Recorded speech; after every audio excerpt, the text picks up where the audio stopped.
Welcome. In this video I'm going to show you how you can perform a Dunn test as a post-hoc test for the Friedman test. So the Friedman test using Python 3 and I'm using JupyterLab. The Friedman test shows if there might be differences in mean ranks between various ordinal variables or scale variables.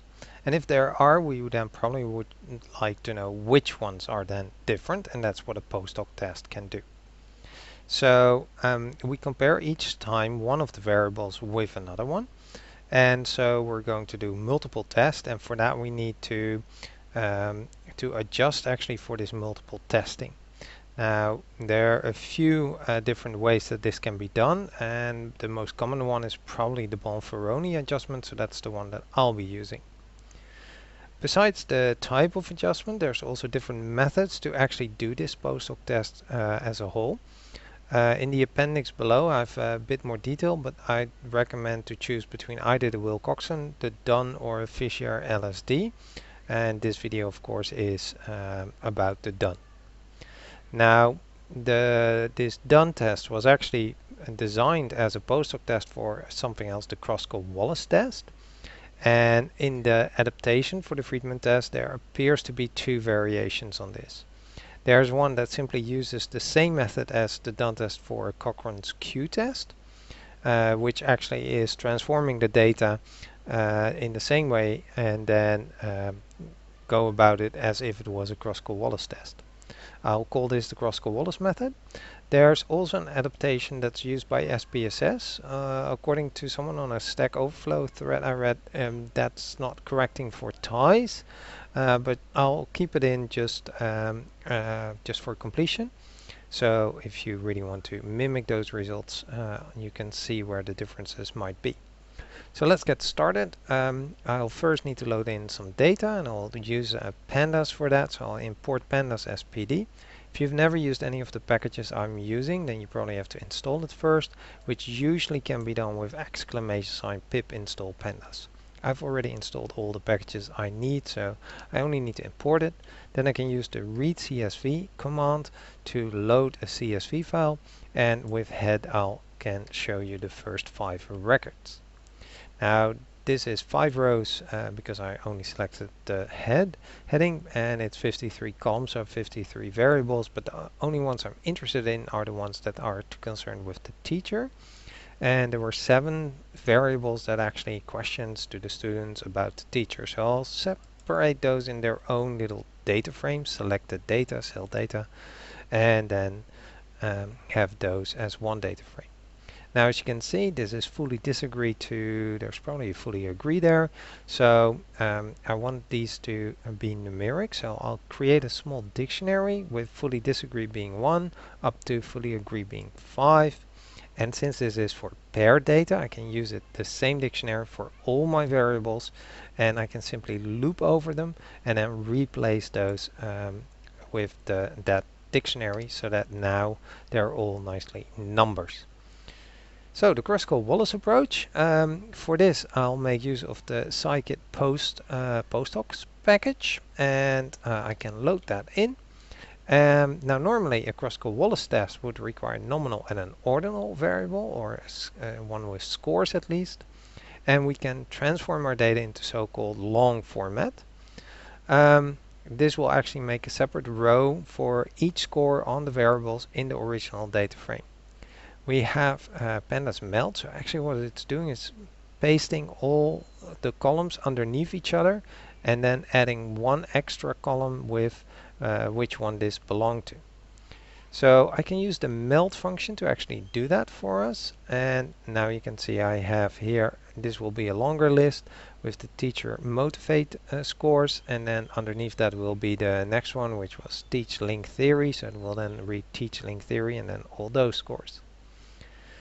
The function requires the data frame to be used, the column that has the scores, the column that has the groups, and which adjustment method to use. So I can, well, my long data, that's the data to use.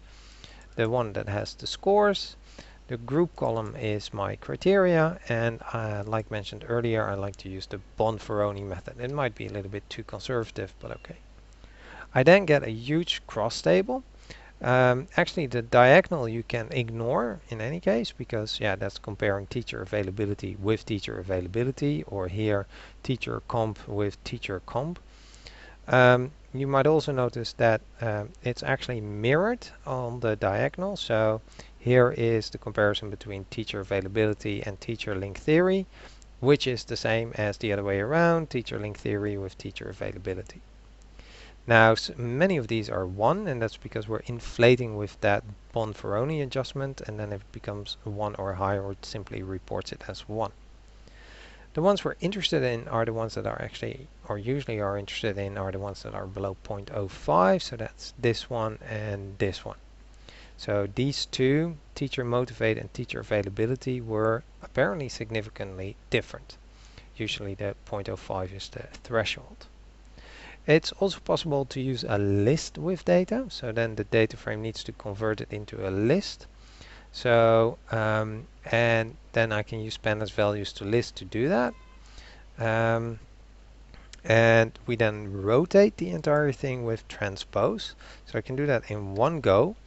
And then I can use the post-hoc test as well, and I get the same results, except the column headers are now gone and the row indexes, so I can get those back from my original data, and this should give me the same result but in a different order. Or sometimes you might be lucky and it's the same order. Now in the appendix I'll go over the formulas for this approach, really step by step, avoiding packages as much as possible. As mentioned earlier, SPSS uses a slightly different approach. They first look at the number of variables, the number of cases, and the standard error, which is then defined by this formula. Note that the k and the n are then, as soon as you know them, you can fill out this formula. So I'm doing that here in one go. The variables I'm also going to keep as the column names, which should be the same as the row names, and then I can calculate those basic data.